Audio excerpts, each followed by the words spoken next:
صدورهم سكنى سرورهم لقيا حياتهم قرآن. الحمد لله والصلاة والسلام على رسول الله وعلى آله وصحبه ومن والاه وما sauraro assalamu alaikum wa rahmatullahi wa barakatuh. Ubangiji ne jama'a da buwaya yana faɗa a cikin tsarkakakken littafin sa a cikin suratul hujurat aya ta 6. Allah madaukakin sarki ce ya ayyuhal ladina amanu in ja'akum fasiqun binaba'in fatabayyanu an tusibu qauman bijahalatin fatusbihu ala ma fa'altum nadimin. Ya ku waɗanda suka yi imani, ya ku fiyayyun bayi, ya kuma ɗaukaka, ya ku masu imani, in ja'akum fasiq, in mutumin da ba na garba ya zo muku binaba'in da wani labari. Kalmar fasik ana nufin mutumin da ya fita daga da'a ga Allah bisa ga iyakokin da Allah ya shata masa akan wani al'amari da Allah ya umarce shi ko wani hani da Allah ya masa. Kalmar fasiki ba tana nufin kafiri ba a wani lokaci, amma tana nufin musulmin da ya ƙi yin da'a a cikin wani umarni da Allah ya masa, ko da kuma yana yin umarnin a cikin yana yin biyayya a cikin sauran umarnin da Allah ya mai, amma a iyakar umarnin da aka yi masa bai yi da'a ba, wannan yasa aka kira shi da suna fasik.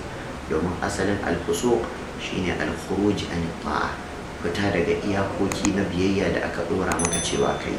Daga nan ne larabawa sukan ce da bera fasik ko kuwaisik, ana nufin mabarnaci wanda yake ƙetare iyaka wajen yin abin da ba daidai ba, kamar yadda Allah subhanahu wa ta'ala ya ce wa isqulna lil malaikati isjudu li adam fasajadu illa iblisa kana min al-jinn fa fasaqa an amri rabbi, bima'ana fa kharaja an ta'ati Allah azza wa jalla.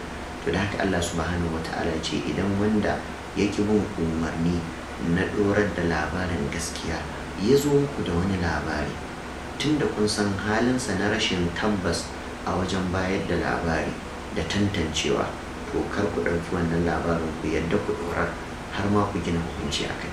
Abinda wanda yake nuna wa yayin uwa mu guji karɓar gulma.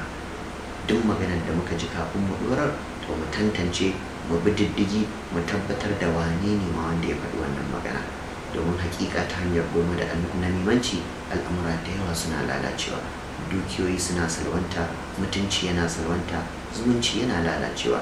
So da dama mutane suna so a ɗauko labari a kawo musu, sukan so su ji tsaigumi, sukan zo su ji gulma. To amma ka sani duk mutumin da ya ɗauko gulma ko tsaigumi wani ya kawo maka, to ka sani kai ma zai ɗauki naka zai je ya kai. Hassan al-Basri ya ce man hamila ilaika hamila anka, duk wanda ya ɗauko gulma wani ya kawo zai ɗauki taka kai ma ya kai wani. Da haka kada ya burge ka, kada ya kayatar da kai. Da haka duk lokacin da wani ya kawo maka labari, to kafin ka gina hukunci ka yi bincike, ka bi diddigi. Idan wani aka ce ya ce kaza, je ka same shi.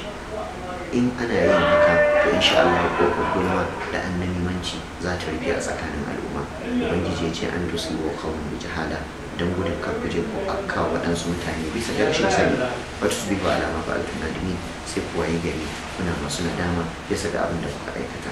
Yanzu Allah sallallahu alaihi wa sallama ya gaya mana sharrin annamimanci, ya gaya mana sharrin gulma, ya gaya mana sharrin haɗa husuma a tsakanin al'umma. Manzo Allah sallallahu alaihi wa sallama ya ce la yadkhulul jannata an-namma, la yadkhulul jannata al-qattat, mai annamimanci mai gulma ba zai taɓa shiga aljanna ba. Allah madaukakin sarki ka tsare mu da gulma, kuma ka ba mu ikon yin bincike da bin diddigi a cikin dukkan labarin da aka kawo mana kafin mu ɗauki hukunci. Wassalamu alaikum wa rahmatullahi wa barakatuh. صدورهم سكنى سرورهم لقيا حياتهم قرآن.